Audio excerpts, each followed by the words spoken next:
আমরা চেয়েছিলাম পদত্যাগ, আল্লাহ বলে বোকা তোমরা তো চাইতে পারো না, কিসের পদত্যাগ? 17 বছর ধরে যে অপরাধ তোমাদের উপর যে জুলুমান নির্যাতন করেছে, আল্লাহ বলে শুধু পদত্যাগ চাইলে হবে না, ওদের অপরাধের কারণে আমি আল্লাহ তাদেরকে দেশ ছাড়া করেছে। কথা কোন ঠিক কিনা? আমরা দীর্ঘদিন দেখেছি এদেশের যুবকরা যদি ঐক্যবদ্ধ হয়, এদেশের স্বাধীনতা সার্বভৌম রক্ষা করার জন্য সবচাইতে বেশি রক্ত দিয়েছে যুবকরা। 1971 সালে পাক হানাদার বাহিনী যখন এদেশের উপরে হামলা করেছিল, যুবকরা রাস্তায় নেমেছে। আমরা 9 মাসের ব্যবধানে এই দেশে আমরা স্বাধীনতা অর্জন করতে পেরেছি। কথা বলেন ঠিক কিনা? ঠিক 17 বছর ধরে এদেশের 16 কোটি মানুষের উপর যখন জুলুমান নির্যাতন চলছিল, এদেশের মানুষের মুখের ভাষা যখন কেড়ে নেওয়া হয়েছিল, এদেশের আলেমদেরকে খাসাই বন্দি করে জুলুমান নির্যাতন করা হচ্ছিল, ঠিক এই দেশের যুবকরা, সেই আবাবিল নামক যুবকরা রাস্তায় নেমে আবার স্লোগান দিয়েছিল বলেই ওই জালিমরা বাংলার জমিন থেকে পালাতে বাধ্য হয়েছে। কথা ঠিক কিনা?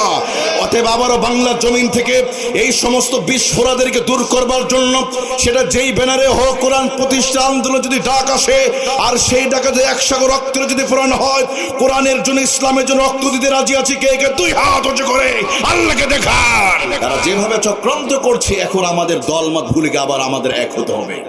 কথা বলেন ঠিক কিনা? ইসকন নামক এই বিস্ফোরা এমন ভাবে তারা দাঁড়িয়েছে, এদেশের মুসলমানদেরকে নিয়ে তার কঠিন চক্রান্ত করছে। এখন আমাদের ঐক্যবদ্ধ হতে হবে। কথা বলেন ঠিক কিনা? ওয়াতাসিমু বিহাবলিল্লাহি জামিআন ওয়া লা তাফাররাকু।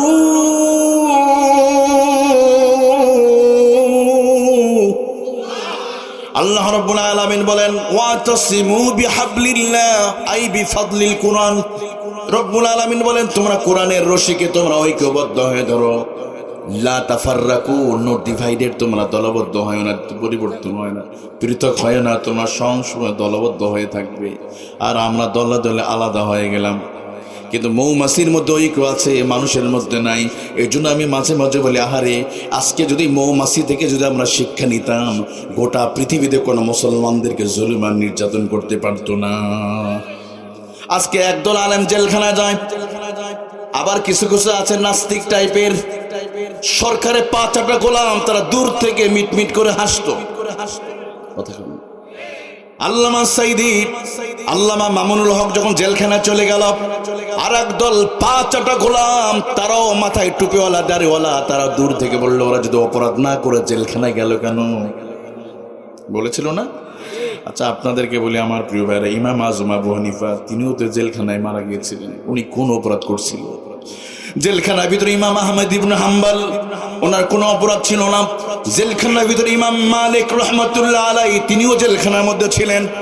তার মানে হলো জেলখানায় শুধু অপরাধীরা যায় না, ওই জেলখানার ভিতরে কখনো কখনো সময়ে সময়ে আল্লাহর ওলিরাও জেলখানায় যায়। কথা কোন ঠিক কিনা? ওয়ালাউ আন্নামা ফিল আরদি মিন শাজারাতিন আকলামুন ওয়াল বাহরু ইয়ামুদ্দুহু মিন বাদিহি সাবআতু আবহুরিম মা নাফিদাত কালিমাতুল্লাহ। ঘোষণাটা কার? সেই আকাশ আর জমিনের মালিক আল্লাহ সুবহানাহু ওয়া তাআলা বলছেন, গোটা পৃথিবীর সমস্ত গাছগুলো কেটে কেটে তোমরা কলম বানাও, সমুদ্র পানিগুলো একত্রিত করে কালি বানাও। ওই গাছ নামক কলমগুলো শেষ হয়ে যাবে, সমুদ্রের পানি নামক কালিগুলো শেষ হয়ে যাবে। এরপরও নাফিদাত কালিমাতুল্লাহ, আল্লাহর কালামুল্লাহ শরীফের ব্যাখ্যা বিশ্লেষণ করে কোনোদিন শেষ করতে পারবে? সুতরাং এই কিতাব থেকে আলোচনা করতে গেলে শুরুতে আল্লাহর কাছে আমাদের সাহায্য চেয়ে নিতে হবে।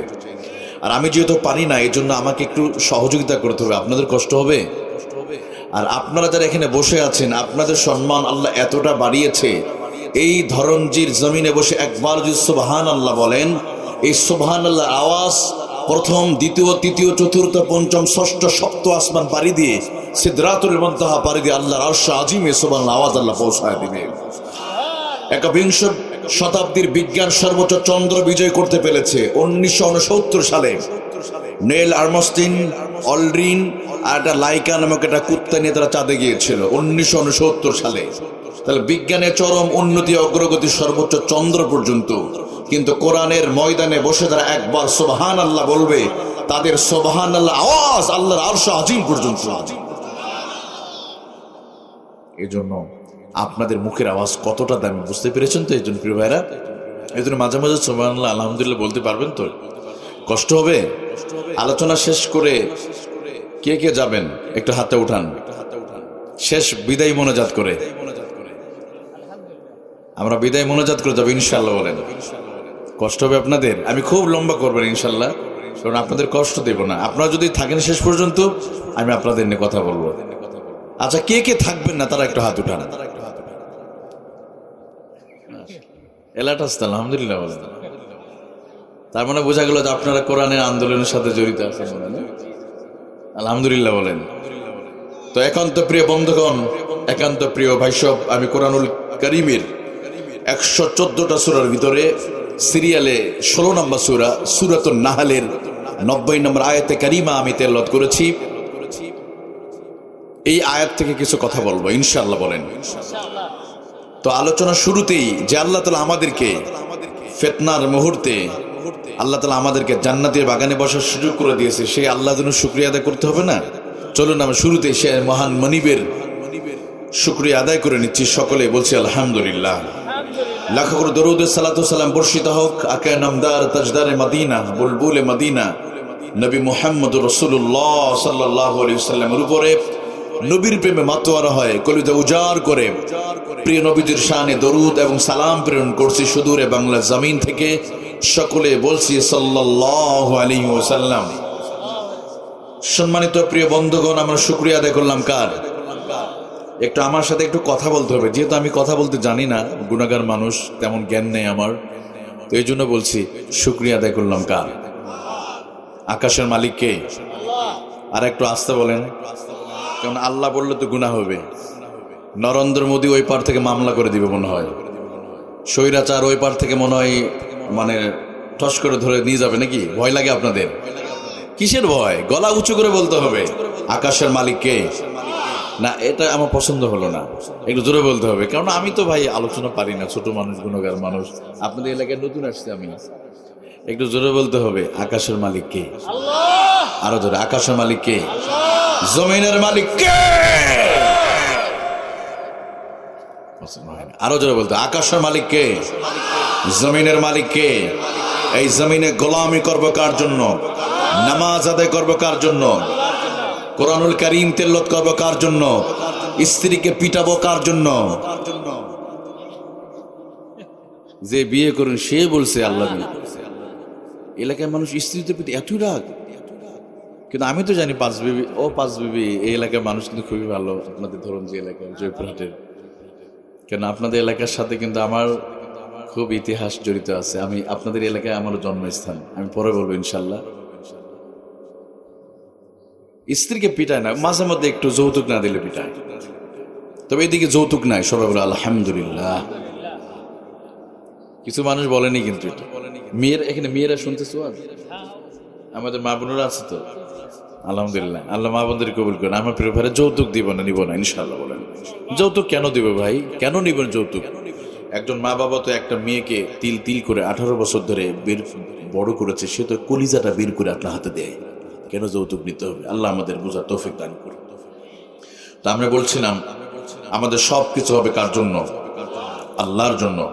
তো কোরআনুল কারীমে 16 নম্বর সূরা সূরাতুন নাহলের 90 নম্বর আয়াতে কারিমা আমি তেলাওয়াত করেছি। সূরাতুন নাহলের 90 নম্বর আয়াত। আমরা এই আয়াত নিয়ে আলোচনা করব। শুরুতে আয়াতের নাজিলের প্রেক্ষাপট, এরপর সূরার সেই আয়াতের বিশ্লেষণে চলে যাব। আর নাহল শব্দের অর্থ নিয়ে একটু সামান্য কথা বলে চলে যাব। সূরাতুন নাহল, নাহল শব্দের অর্থ হলো মৌমাছি। এখানে ওলামায়ে কেরাম আছে। আপনারা কখনো মৌমাছি দেখেছেন? ছোট ছোট মৌমাছি আছে না? আল্লাহ তাআলা সূরাত 16 নম্বর সূরাটা এই মৌমাছির নাম দিয়ে আল্লাহ নাজিল করলেন। আচ্ছা, মৌমাছিকে আল্লাহ কেন বেছে নিল? কি আছে মৌমাছির ভিতরে? আল্লাহ তাআলা কোরআনুল কারীমে কখনো মাকড়াসা, কখনো হাতি, কখনো পিপিলিকা, কখনো কখনো পাহাড়ের নামে আল্লাহ তাআলা সূরা নাজিল করেছে। তাহলে মৌমাছিকে আল্লাহ কেন বেছে নিল?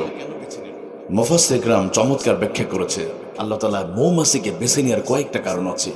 মৌমাছি আল্লাহর এমন একটা সৃষ্টি, পৃথিবীতে যত প্রাণী আছে প্রাণীদের ভিতরে সবচেয়ে চরিত্রবান।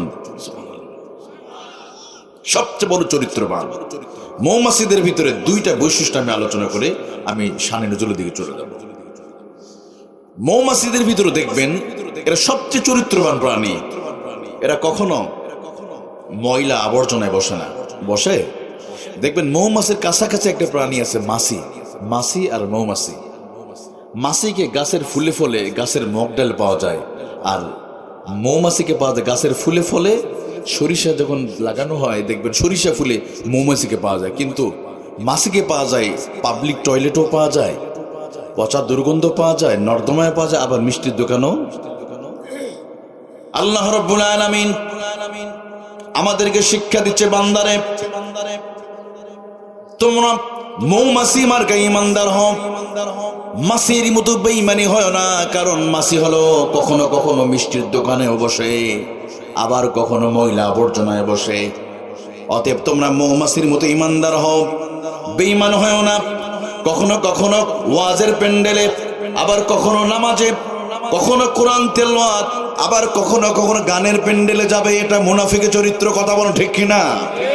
আবার কখনো কখনো কোরআন তেলাওয়াত মাহফিল মসজিদ উদ্বোধন করে, আবার মন্দিরে গিয়ে বলে ধর্ম যার যার উৎসব সবার। আছে না? এই বছর আমার মা গজা চড়ে আসছে বলে বেশি ফসল হয়েছে। এটা কি? এটা শিরকি। কখনো বললো না। উনি মসজিদ নির্মাণ করে, মসজিদ বানায়, আবার কখনো কখনো সুযোগ পাইলে আবার ওই মসজিদের খতিবদেরকে ধরে জেলখানায় বন্দি করে।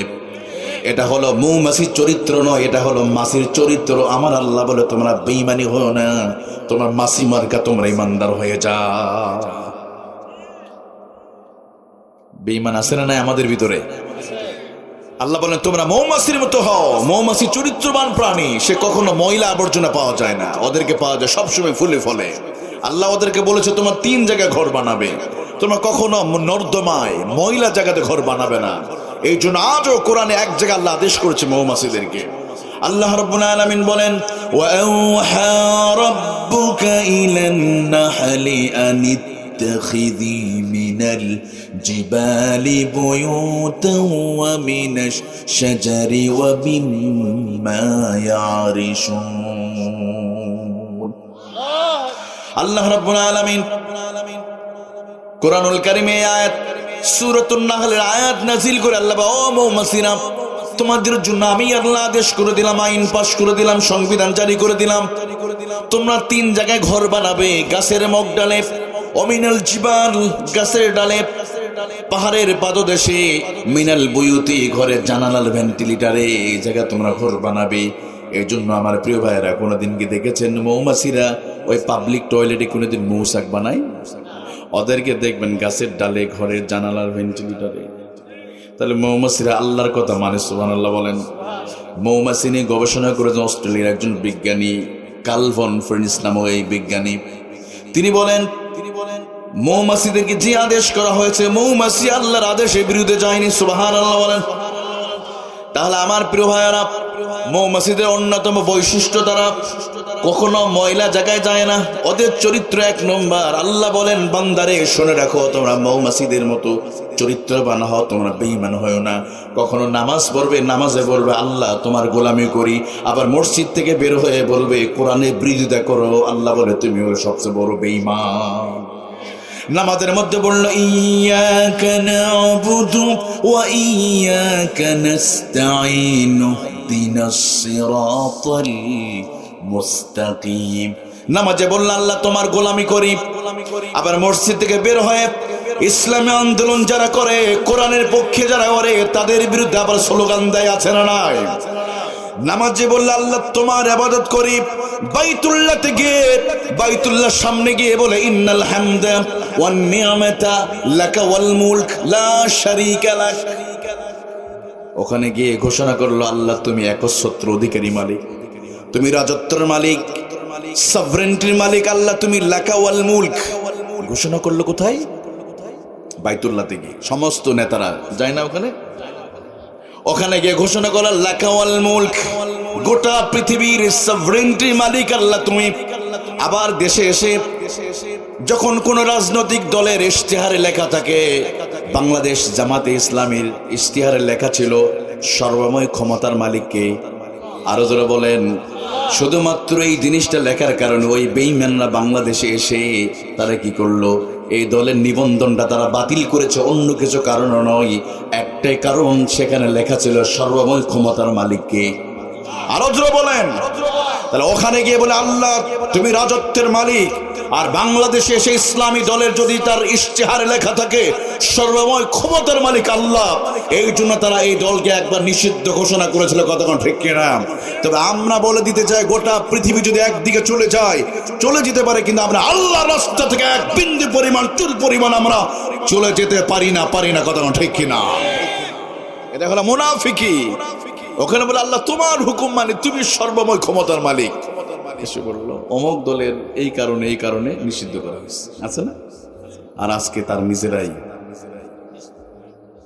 আমার প্রিয় ভাইরা, তাহলে আল্লাহ বলেন বান্দা তোমরা মৌমাছির মতো ইমানদার হও, বেঈমান হও না। ঘোষণাটা কার?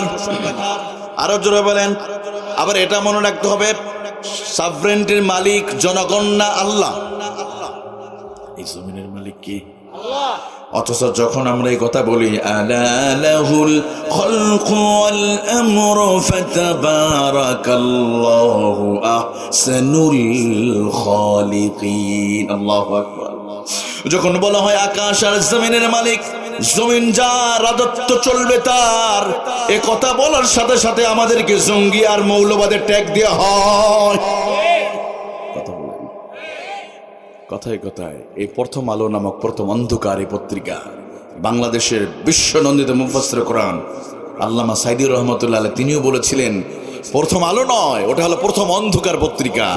এরা বিভিন্ন জঙ্গি নাটকের নাম করে বিভিন্ন সময় সোনার বাংলাদেশে আমাদের ইসলামী আন্দোলন ভাইয়েরা, যখন আমার মা বোনেরা ঘরে ঘরে যখন কোরআনের তালিম করবার জন্য কোরআন থেকে দার্স করে, হাদিসের দার্স করে, তাদেরকে ঘর থেকে গরু ছাগলের মতো অ্যারেস্ট করে তারা জেলখানায় নিয়ে বন্দি করে দেয়। কথা ঠিক কিনা?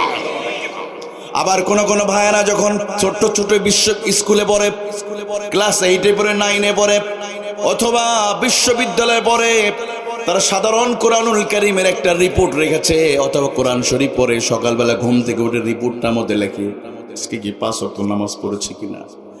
এই সমস্ত ছোট বইগুলোকে নিয়ে পরের দিন মিডিয়ার সামনে প্রচার করা হয়, অমুক জায়গায় অমুক এলাকায় তারা গোপন আলোচনা করতেছিল আর জঙ্গি কিতাব পাওয়া গেছে।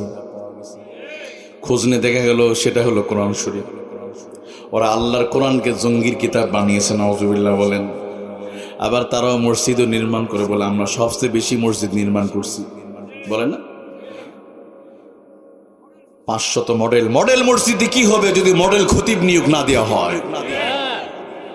এমন খতিব নিয়োগ দিলেন, মডেল খতিব নিয়োগ দেওয়া হয় নাই, এমন খতিব নিয়োগ দেওয়া হয়েছে যাদের জবান থেকে কোরআনের হক কথাগুলো বের হবে না।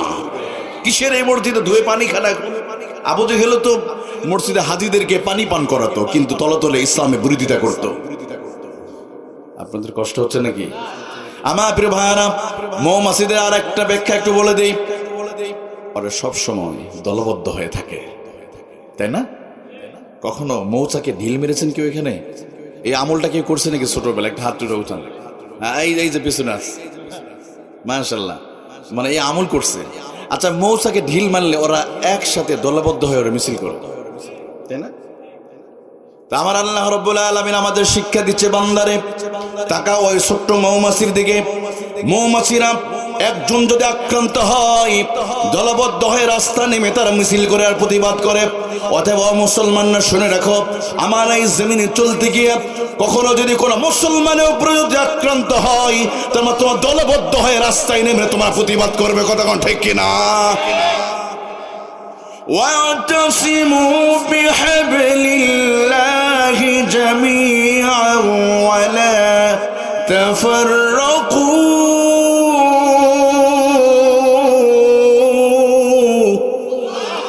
আল্লাহ রাব্বুল আলামিন বলেন ওয়াতাসিমু বিহাবলিল্লাহ আই বিফাদলিল কুরআন। রব্বুল আলামিন বলেন তোমরা কোরআনের রশিকে তোমরা ঐক্যবদ্ধ হয়ে ধরো। লা তাফাররাকু, নো ডিভাইডেড, তোমরা দলবদ্ধ হয় না, পরিবর্তন হয় না, পৃথক হয় না, তোমরা সবসময় দলবদ্ধ হয়ে থাকবে। আর আমরা দলে দলে আলাদা হয়ে গেলাম। কিন্তু মৌমাছির মধ্যে ঐক্য আছে, মানুষের মধ্যে নাই। এই জন্য আমি মাঝে মাঝে বলি, আহারে আজকে যদি মৌমাছি থেকে যদি আমরা শিক্ষা নিতাম, গোটা পৃথিবীতে কোনো মুসলমানদেরকে জুলুম আর নির্যাতন করতে পারতো না। আজকে একদল আলেম জেলখানায় যায়, আবার কিছু কিছু আছে নাস্তিক টাইপের, সরকারে পা চাপড়া গোলাম, তারা দূর থেকে মিটমিট করে হাসতো। কথা শুনুন, আল্লামা সাইদি, আল্লামা মামুনুল হক যখন জেলখানায় চলে গেল, আর একদল পা চাপড়া গোলাম, তারাও মাথায় টুপিওয়ালা দাড়িওয়ালা, তারা দূর থেকে বললো, ওরা যদি অপরাধ না করে জেলখানায় গেল কেন? বলেছিল না? আচ্ছা আপনাদেরকে বলি আমার প্রিয় ভাইরা, ইমাম আজম আবু হানিফা তিনিও তো জেলখানায় মারা গিয়েছিলেন। উনি কোন অপরাধ করছিল? জেলখানার ভিতরে ইমাম আহমেদ ইবনে হাম্বল, ওনার কোনো অপরাধ ছিল না। জেলখানার ভিতরে ইমাম মালিক রহমাতুল্লাহ আলাইহি, তিনিও জেলখানার মধ্যে ছিলেন। তার মানে হলো জেলখানায় শুধু অপরাধীরা যায় না, ওই জেলখানার ভিতরে কখনো কখনো সময়ে সময়ে আল্লাহর ওলিরাও জেলখানায় যায়। কথা কোন ঠিক কিনা? এই জন্য আল্লাহ বলে, বান্দারা তোমার মৌমাছির মধ্যে ঐক্যবদ্ধ হও। হওয়ার দরকার আছে না নাই? বর্তমান যে সময় চলছে, গোটা বাংলাদেশকে নিয়ে ইসকন নামক বাংলাদেশের আর একটা ক্যান্সার, তারা যেভাবে চক্রান্ত করছে, এখন আমাদের দলমত ভুলে গিয়ে আবার আমাদের এক হতে হবে। কথা বলেন ঠিক কিনা? ইসকন নামক এই বিস্ফোরা এমন ভাবে তারা দাঁড়িয়েছে, এই দেশের মুসলমানদেরকে নিয়ে তারা কঠিন চক্রান্ত করছে, এখন আমাদের ঐক্যবদ্ধ হতে হবে। কথা বলেন ঠিক কিনা? আমরা দীর্ঘদিন দেখেছি, এদেশের যুবকরা যদি ঐক্যবদ্ধ হয়, এদেশের স্বাধীনতা সার্বভৌম রক্ষা করার জন্য সবচাইতে বেশি রক্ত দিয়েছে যুবকরা। 1971 সালে পাক হানাদার বাহিনী যখন এদেশের উপরে হামলা করেছিল, যুবকরা রাস্তায় নেমেছে। আমরা 9 মাসের ব্যবধানে এই দেশে আমরা স্বাধীনতা অর্জন করতে পেরেছি। কথা বলেন ঠিক কিনা? ঠিক 17 বছর ধরে এদেশের 16 কোটি মানুষের উপর যখন জুলুম আর নির্যাতন চলছিল, এদেশের মানুষের মুখের ভাষা যখন কেড়ে নেওয়া হয়েছিল, এদেশে আলেমদেরকে খাসাই বন্দি করে জুলুম আর নির্যাতন করা হচ্ছিল, ঠিক এই দেশের যুবকরা, সেই আবাবিল নামক যুবকরা রাস্তায় নেমে আবার স্লোগান দিয়েছিল বলেই ওই জালিমরা বাংলার জমিন থেকে পালাতে বাধ্য হয়েছে। কথা ঠিক কিনা? অতএব আবারও বাংলার জমিন থেকে এই সমস্ত বিস্ফোরাদেরকে দূর করবার জন্য, সেটা যেই ব্যানারে হোক, কোরআন প্রতিষ্ঠা আন্দোলন যদি ডাক আসে, আর সেই ডাকে যদি 100 রক্তের যদি প্রাণ হয়, কোরআনের জন্য, ইসলামের জন্য রক্ত দিতে রাজি আছি কে কে? 2 হাত উঁচু করে আল্লাহকে দেখান।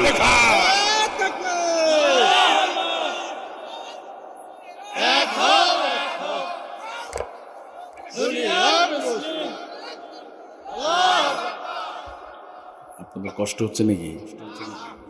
আলোচনা চলবে? আমি এখনো শুরুই করতে পারি নাই, শুধু সূরার নাম নিয়ে পড়ে আছে। আমি আর ওদিকে যাব না। সূরাতুন নাহলের 90 নম্বর আয়াতে কারিমা, এই আয়াতের একটা শানে নজুল আছে, কয়েকটা আছে। বিশেষ করে এই আয়াত এমন একটি আয়াতে কারিমা, আমি আয়াতটা বেছে নিয়েছি 2টা কারণে।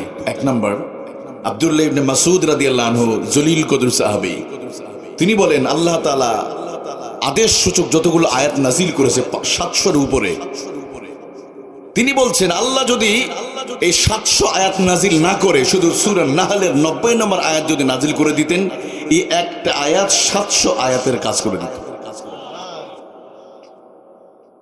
রাসূলুল্লাহর প্রিয় সাহাবী আব্দুল্লাহ ইবনে মাসউদ রাদিয়াল্লাহু আনহু বলেন, সূরাতুন নাহলের আয়াতে কারিমা এতটা গুরুত্বপূর্ণ, রব্বুল আলামিন যদি কোরআনের এতগুলো আয়াত নাজিল না করে যদি একটা আয়াত যদি নাজিল করে দিতেন, একটা আয়াত মানবতার জন্য যথেষ্ট হয়। যদি সুবহানাল্লাহ বলেন।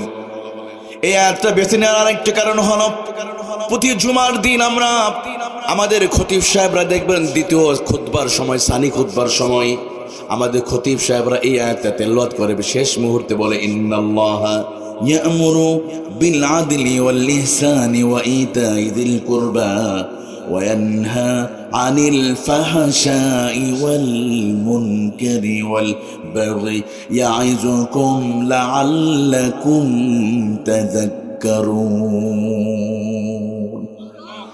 এই আয়াত আমাদের খতিব সাহেবরা পড়ে না, এরপর বলে কাতা সোজা কথা। এটা প্রতি বছরে আমরা 52 বার আমরা এই আয়াতটা শুনি।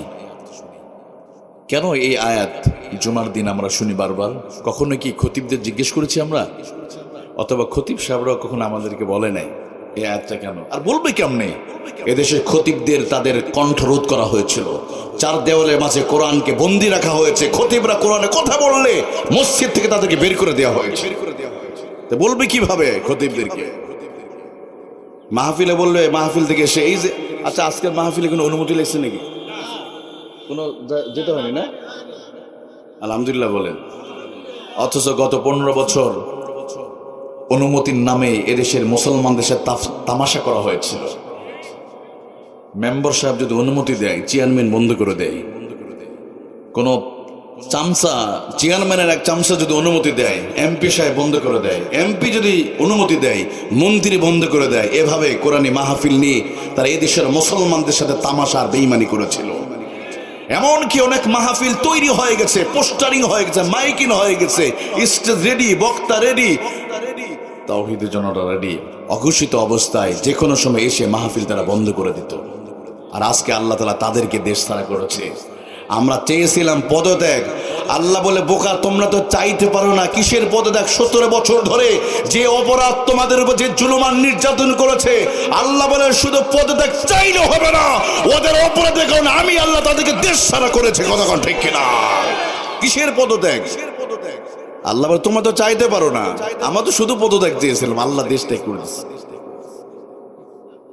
কারণ জালিমদের পরিণতি এরকমই হয়। ইতিহাসে জালিমদের, বড় বড় জালিমদের আল্লাহ দূর করেছে ছোট ছোট ঘটনা দিয়ে, বড় কোনো আযাব পাঠাতে হয় নাই।